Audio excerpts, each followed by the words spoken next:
में आज चौथी तिमाही के नतीजों पर बात करने के लिए एमएनएम के ग्रुप सीएफओ मनोज भट्ट हमारे साथ गए हैं। जानेंगे इनसे FY24 को लेकर क्या गाइडेंस है, साथ ही इक्विपमेंट और ऑटो सेगमेंट में नए लॉन्चेस को लेकर क्या क्या योजनाएं हैं। स्वागत है आपका हमारी इस पेशकश में।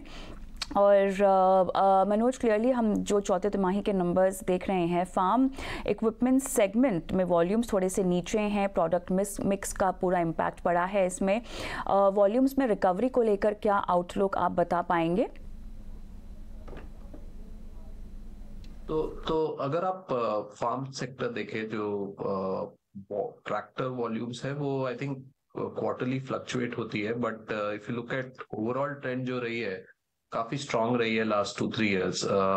अगर इस साल देखें तो I think there are multiple things around monsoons, although कल जो है IMD ने फोरकास्ट दिया है कि monsoons will be normal. So based on all of that, I think we expect the demand to the market to grow.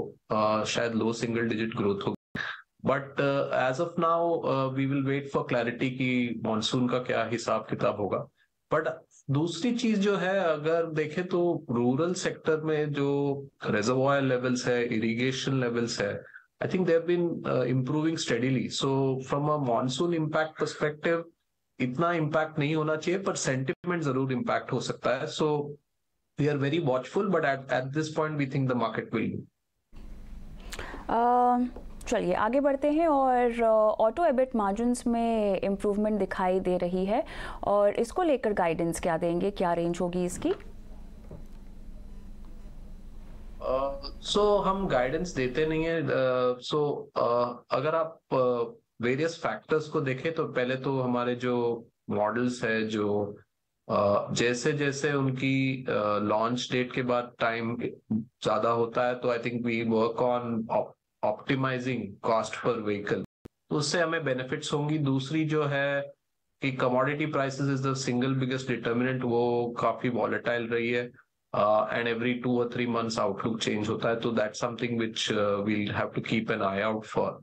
और तीसरा जो है, जो अगर देखें कि operating leverage because of volume जो बढ़ती है, तो उसमें मार्जिन का बेनिफिट होता है। I think that's something which is also something which is in our favour right now. And the last one is, अगर आप देखें तो जो EV है उनमें margin as of now compare to the combustion engines कम है, तो दैट्स अनदर फैक्टर। सो ये सब मूविंग पीसेस काफी है, तो हमारी जो गोल है वो मार्जिन इंप्रूवमेंट की है, बट एट दिस पॉइंट हम गाइडेंस नहीं दे सकते, हमारी पॉलिसी नहीं है गाइडेंस देने की।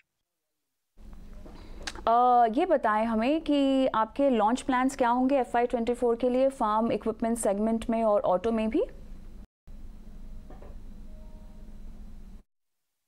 तो FY24 में अभी हमने स्वराज में रिफ्रेश लॉन्च किया है, जिसपे काफी अच्छी रिस्पांस आ रही है। हमारी जो नई ट्रैक्टर आ रही है ऊर्जा, वो भी लॉन्च होने वाली है F24 में। From a auto perspective there are no major launches जो F24 में है plan, but going into calendar 24 there is a 5-door Thar. Then towards the end वहां पर EV का लॉन्च होगा, हमारा जो पहला EV होगा। So these are some of the plans for calendar 24, but if this year अगर calendar 23 है, there are no major launches planned. Undertaking capex के बारे में क्या जानकारी आप दे पाएंगे? कैपेसिटी एडिशन को लेकर यूनिट्स अगर हम पूछना चाहें तो FY24 में क्या आप नंबर्स बता पाएंगे? जैसे कि हमने प्लान्स बताए थे, हमारी जो कैपेसिटी थी मार्च 22 में, वो 29,000 SUV पर मंथ की कैपेसिटी थी, जो मार्च 23 में 39,000 हो चुकी है, एंड द प्लान इज कि वो 49,000 हो जाएगी by March 24, which is almost 80% capacity increase over 2 years. That is the current plan, और उस प्लान पे हम ट्रैक पे है, and that should really help because हमारी जो आज की current backlog है वो है 290,000 plus vehicles, and to fulfill that kind of demand, I think we are increasing capacity, और वो capacity increase से हमारी जो wait times है वो over a period of time वो भी कम हो जाएगी। फंड रेजिंग EV सेगमेंट को लेकर क्या प्लान है? तो अगर ईवी सेगमेंट देखें तो हमने जो नई कंपनी ओपन की है महिंद्रा इलेक्ट्रिक ऑटोमोबाइल्स लिमिटेड, उसमें हमने ऑलरेडी फंडिंग ला चुके हैं from BII partially, and more tranches will come. तो अगले 6 से 8 महीने में और फंडिंग हो जाएगी उसमें।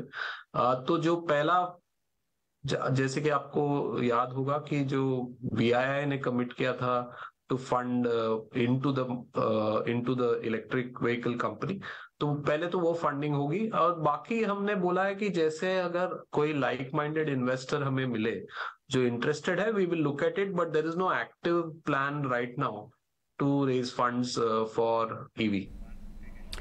चलिए मनोज जी, बहुत बहुत धन्यवाद, आपने समय निकाला और इतने विस्तार से कंपनी की योजनाओं पर हमसे बात की है। लेकिन हम आगे बढ़ेंगे, हमारे साथ टर्टल वेल्थ के फंड मैनेजर, चलिए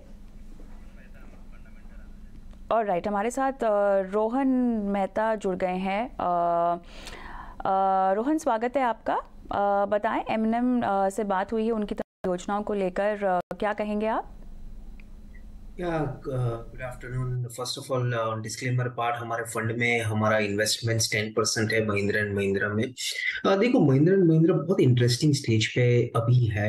आप हर चीज से देखो, प्रॉफिटेबिलिटी से देखो, टॉप लाइन से देखो और बिजनेस में यू टर्न देखो। पहले तो एक चीज समझनी है कि महिंद्रा एंड महिंद्रा तकरीबन 10 से 15 साल तक हैज बीन अंडर परफॉर्मर।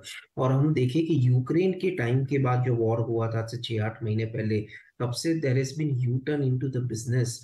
और वो ऐसा यू टर्न है कि बैंक ने निफ्टी ऑटो के पूरे पूरे स्ट्रक्चर में सबसे ज्यादा आउट परफॉर्मिंग फोर व्हीलर्स में महिंद्रा एंड महिंद्रा है। 1 लाख करोड़ के ऊपर का टॉप लाइन से लेके 10,000 करोड़ के ऊपर का प्रॉफिटेबिलिटी। सो मिस्टर भट्ट से जो बात हुई आपकी, हमारी भी डिटेल में बात हुई कि जो लेवल पे ईवी पे वो कर रहे हैं। और 2018 में Mahindra and Mahindra 100% market share था ईवी में, जो अहेड ऑफ द था। फिर वो पूरा ब्रांड रिस्ट्रक्चर किया और पूरा वैल्यू है। आप ट्रैक्टर से लेके फोर व्हीलर से देखे ईवी थ्री व्हीलर पे देखो, एक्सयूवी 700, स्कॉर्पियो, और जो प्लान है 2024 पे। और बिलीव मी, 2024 पे ईवी की गाड़ी लाना बहुत राइट टाइम है, बिकॉज अभी भी market share of EV is a very small market share. So on all the segments, on the margin, और अभी भी it is available at 15 times of valuation. So अभी भी इतनी सारी वैल्यू कंपनी में है जो आप आगे के टाइम पे हम डिस्कवर करेंगे।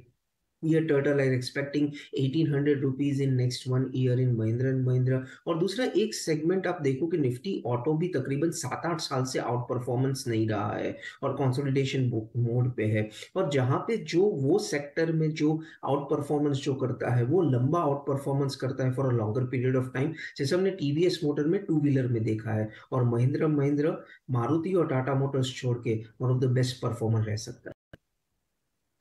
और राइट रोहन, बहुत बहुत धन्यवाद, आपने समय निकाला और दर्शकों का मार्गदर्शन किया इस पर। लेकिन हम आगे